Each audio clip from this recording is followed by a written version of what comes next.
നമ്മുടെ കുട്ടികളുടെ career സക്സസിനെ impact ചെയ്യുന്ന the single most important thing എന്താണ്? അതാണ് ഈ വീഡിയോയിലൂടെ ഞാൻ കൺവേ ചെയ്യാൻ ഉദ്ദേശിക്കുന്നത്.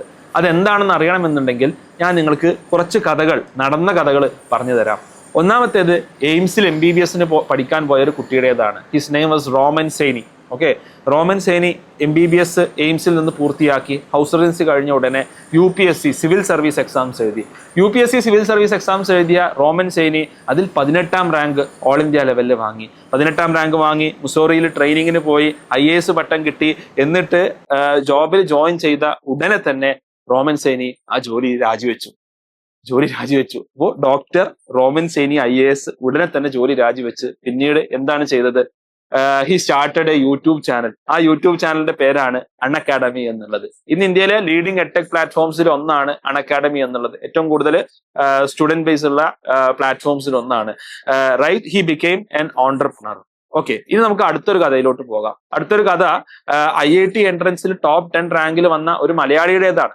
ഓക്കെ, ആ മലയാളിയുടെ പേരാണ് രാജു നാരായണ സ്വാമി. IIT മദ്രാസിൽ നിന്ന് BTech കഴിഞ്ഞ അദ്ദേഹം സിവിൽ സർവീസ് പരീക്ഷ എഴുതി. സിവിൽ സർവീസ് പരീക്ഷയിൽ 1ാം റാങ്ക് വാങ്ങുന്ന ആദ്യത്തെ മലയാളിയായി മാറി.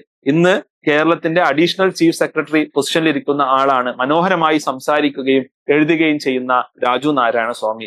മറ്റൊരു കഥ രഘുറാം രാജന്റേതാണ്. രഘുറാം രാജനെ ഒരു എക്കണോമിസ്റ്റ് ആയിട്ടാണ് നമ്മൾ അറിയപ്പെടുന്നത്. ഇന്ത്യയുടെ റിസർവ് ബാങ്കിന്റെ ഗവർണറാണ് ആയിരുന്നു രഘുറാം രാജൻ എന്നുള്ളത്.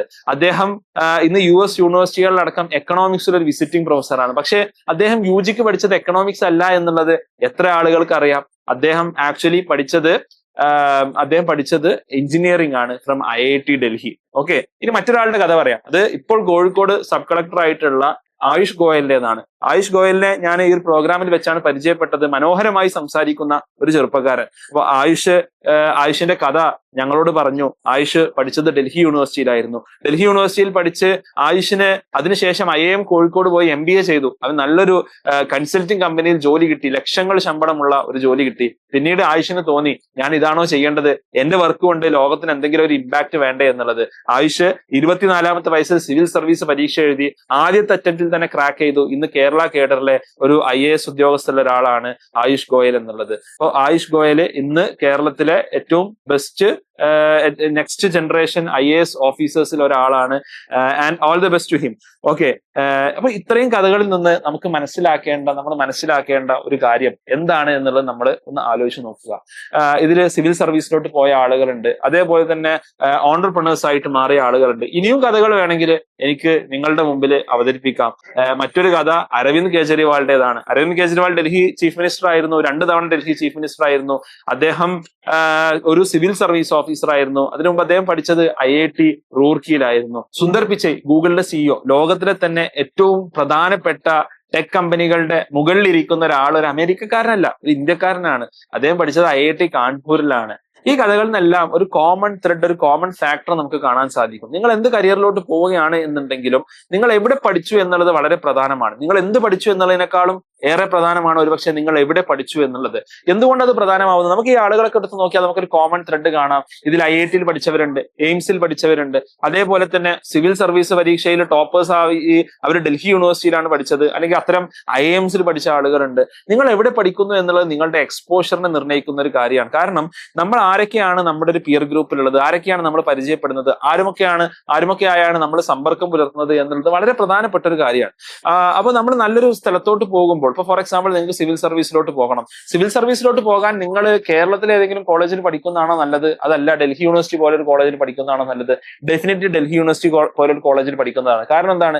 അവിടെ ആ സിവിൽ സർവീസിന് വേണ്ടി പഠിക്കുന്ന ഒരു കൂട്ടം ആളുകൾ ഉണ്ടാവും. ഡൽഹി പോലത്തെ ഒരു സ്ഥലത്ത് കുറച്ചുകൂടി കോച്ചിങ്ങിന് വേണ്ടിയിട്ടുള്ള ഫെസിലിറ്റീസ് ഉണ്ടാവും. അവിടുന്ന് പഠിച്ചിറങ്ങിയ സിവിൽ സർവൻസ് ഉണ്ടാവും. So that you can get mentorship from them. ഇങ്ങനെയുള്ള ഒരുപാട് ഫാക്ടേഴ്സ് അവിടെ സ്വാധീനിക്കുന്നുണ്ട്.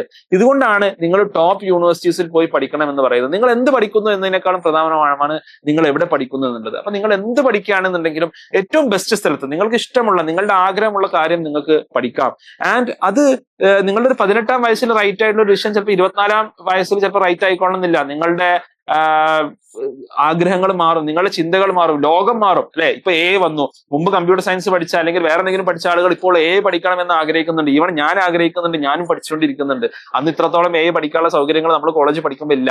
പക്ഷേ നമ്മൾ പഠിച്ച കോളേജ്, ഞാൻ IIT മദ്രാസിലാണ് പഠിച്ചത്. അപ്പൊ നമുക്ക് തരുന്നൊരു കോൺഫിഡൻസ് ഉണ്ട്. ഒരു 15 ലക്ഷം ആളുകൾ എഴുതുന്ന ഒരു പരീക്ഷയിൽ ഒരു ടോപ്പ് 10,000 നമ്മൾ വന്നു, അല്ലെങ്കിൽ ടോപ്പ് 5,000 നമ്മൾ വന്നു, എന്നിട്ട് നമ്മൾ നല്ലൊരു സ്ഥലത്ത് പഠിച്ചു. നിങ്ങൾക്ക് ലോകത്ത് ഇനി എന്തും ചെയ്യാം എന്നുള്ളൊരു കോൺഫിഡൻസ് ആണ് അത്തരം ഒരു സ്ഥാപനത്തിൽ പഠിക്കുന്നത് നമുക്ക് നൽകുന്നത്. അപ്പൊ ഇത്തരത്തിലുള്ള കാരണങ്ങൾ കൊണ്ടാണ് നിങ്ങൾ എവിടെ പഠിക്കുന്നു എന്നുള്ളത് ഏറ്റവും ഇമ്പോർട്ടന്റ് ആയി മാറുന്നത്. അതുകൊണ്ട് ഏറ്റവും ബെസ്റ്റ് സ്ഥലത്ത് പോയി പഠിക്കാൻ വേണ്ടി നമ്മൾ ശ്രമിക്കുക. ഇപ്പോഴുള്ള ആഗ്രഹം വെച്ചിട്ട് ഇപ്പൊ ആർട്സിലോട്ട് പോകണമെന്നുണ്ടെങ്കിൽ നിങ്ങൾ CUT എഴുതുക, എഞ്ചിനീയറിംഗിലോട്ട് പോകണമെന്നുണ്ടെങ്കിൽ JEE എഴുതുക, മെഡിസിന് പോകണമെന്നുണ്ടെങ്കിൽ നീറ്റ് എഴുതിയിട്ട് എയിംസിലോ ജിപ്മറിലോ ഒക്കെ പോകാൻ വേണ്ടി നമ്മൾ ശ്രമിക്കുക. And that will change our people's life എന്നുള്ളതാണ്. അപ്പോ നമ്മൾ ഏറ്റവും പ്രധാനം എന്നുള്ളത് എവിടെ പഠിക്കുന്നു എന്നുള്ളതാണ് എന്റെ അഭിപ്രായത്തിൽ. അപ്പൊ അതിന് വേണ്ടിയിട്ടാണ് നമ്മൾ X&Y ലേണിംഗ് ഒരു ഫൗണ്ടേഷൻ പ്രോഗ്രാം ഒരുക്കുന്നത്. 6 മുതൽ 10 വരെ ക്ലാസ്സിലെ വിദ്യാർത്ഥികൾക്ക് വേണ്ടിയിട്ട് നമ്മൾ ഇത്തരം പരീക്ഷകളിൽ നമ്മൾ ജനറലി നോക്കുമ്പോൾ കേരളത്തിലുള്ള കുട്ടികൾ വളരെ കുറവാണ്.